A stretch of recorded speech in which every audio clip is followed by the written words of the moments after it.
Én gyermekotthonban nőttem fel, nekem nem volt pénzem. Szolnoki kézműves kör vett egy kovácsműhelyt. Én hétvégente bejártam. Na most nem volt szén, nem volt vas, amiből lehetett volna dolgozni, és kijártam a mélytelepre, amit túrtam magamnak, abból dolgoztam. Mert a vasút az ott volt, mellettünk, és onnan szedtem össze ilyen apró szeneket. És hogyha összejött egy ekkora kis vödörrel, akkor szépen elmentem és gyorsan eltüzeltem. Úgyhogy megvolt az örömöm.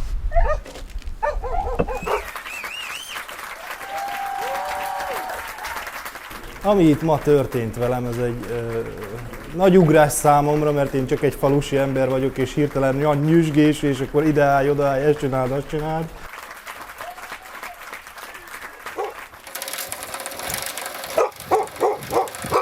A téli munka elég cudar tud lenni.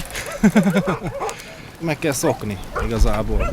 Nekem egy elég rossz házam van, megszokja az ember egy idő múlva, de szemből nem fázok, mert jön rám a meleg.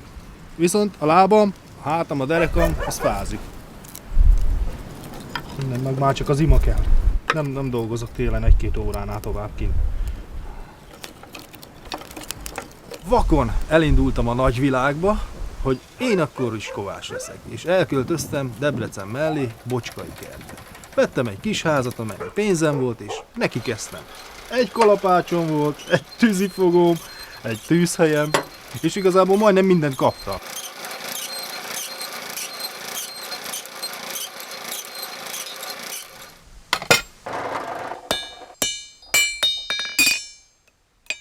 A boldogságom titka meg oka igazából az, hogy állandó jelleggel szerelmes vagyok.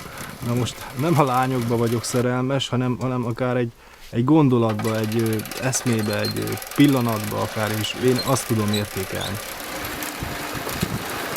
Az, hogy én nagy házban éljek, szerintem ez egy nagyon nagy hülyeség. Már csak azért is, azt takarítani kell, rendezni kell, én meg nem nagyon szeretek ám takarítani.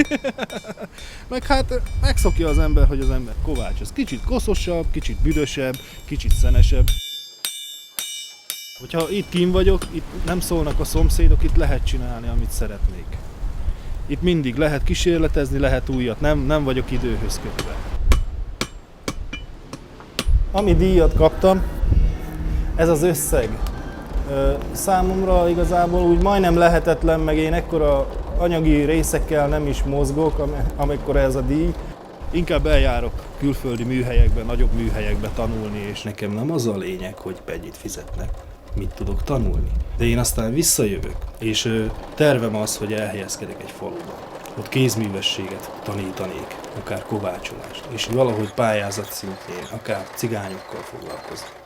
Jöjjenek olyan fiatalok, akiket érdekel, és mindenféleképpen hozzátennék, hogy ingyen.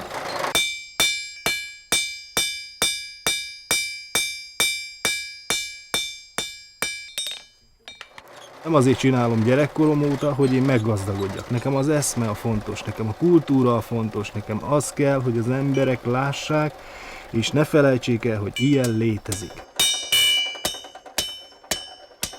Nem elég az, hogy csinálsz egy szakmát. Abban a szakmában az embernek ki kell elégülnie. És ez lelki táplálék. Arra is szüksége van az embernek is, hogy meg tudja mutatni az, hogy mennyire értékes ember.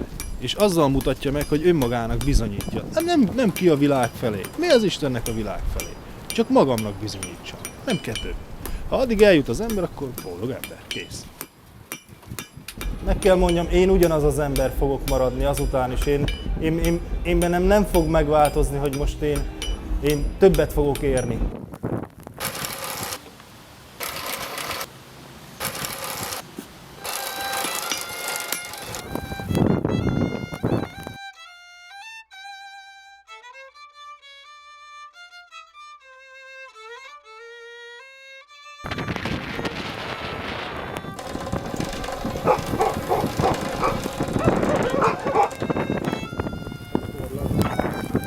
Én végül is az élettől megkaptam mindent, amit szerettem volna is. Nagyon sok mester csinálja úgy, hogy féltékeny a szakmájára, és csak a pénzt, a piacot látja. De ez értéktelen. Ha a környezetemre nem vetülök én ki, akkor nem csináltam semmit. Akkor teljesen beáshatom magam a földbe. Teljesen mindegy, hogy mit csinálok. hogyha nem adok vissza valamit a környezetembe, akkor felesleges. És az a legfontosabb, hogy én ezt szabad akaratomból teszem is. Szerény körülmények között élek, de én ezt vállaltam.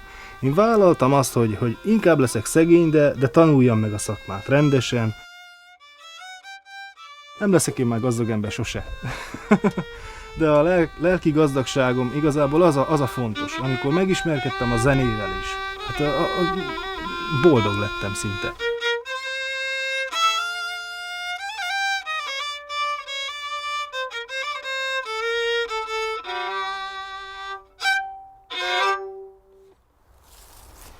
Hát ennyi.